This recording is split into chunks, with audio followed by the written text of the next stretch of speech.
तिथे कोणी पण येत होते. तिथे भूत म्हणत होते मी कशी दिसत आहे, चांगली दिसत आहे का. ते कोणी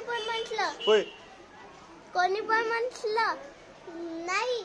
तेव्हा ती पटकन मारून घेते और तिचं गळा पण काढून घेते. गळा खात असते, डोळे पण खात असते, केस पण खात असते. मग तिचं तोंड कसं होतं, असं होतं, पूर्ण खून निघत होतं त्याच्यात. मग कोणीतरी हो म्हटलं तेव्हा ती आपलं तोंड दाखवते. मग ते तिकडून भागून जाते. ती येते मागे मागे. तिचे पाय किती नख होते, खूप मोठे. दुसऱ्या पायाचे पण खूप मोठे नख, पण हाताचे पण खूप मोठे. तिचं असं होता हात, तिचं मान असं होता.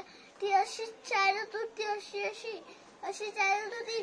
ती अशी पण पळत नव्हती, अशी चालत होती पटकन. अरे तिचे हात असं होते. थँक्यू.